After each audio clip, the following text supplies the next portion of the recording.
Je m'appelle Pierre-Alain Manoni, j'ai 2 enfants et je suis ingénieur à l'université de Nice. En 2016, devant l'état de souffrance de 3 jeunes femmes exilées d'Érythrée et qui étaient en France, j'ai choisi de les transporter pour les faire soigner.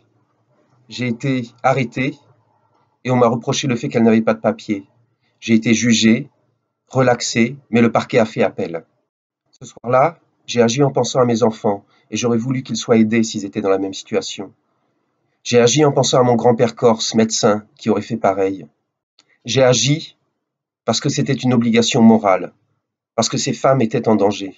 J'ai agi parce que je veux me regarder le matin dans un miroir sans avoir honte, parce que je veux regarder mes enfants sans avoir rien à cacher.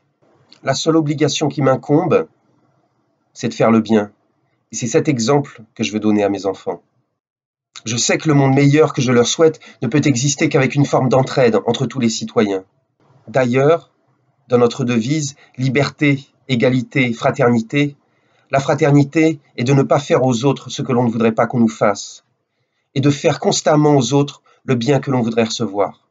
Cette vision des choses n'est pas très tendance actuellement, mais la France, elle s'est construite sur ces principes, avec le travail des penseurs, qui a débouché sur la Déclaration des droits de l'homme. Elle nous rappelle ce qu'il faut faire pour vivre ensemble en paix. Aujourd'hui, les discours qui laissent entendre qu'il faut se refermer sur soi-même pour être en sécurité sont de l'obscurantisme.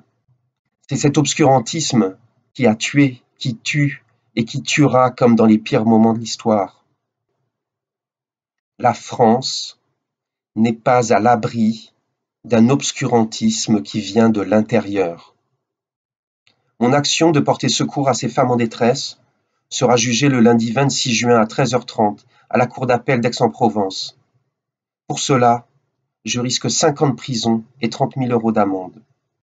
Mais je sais que je ne suis pas seul, et ce que j'ai fait, je le défendrai pour l'avenir de mes enfants et pour toutes celles et tous ceux qui défendent la dignité de l'homme et l'amour de l'humanité.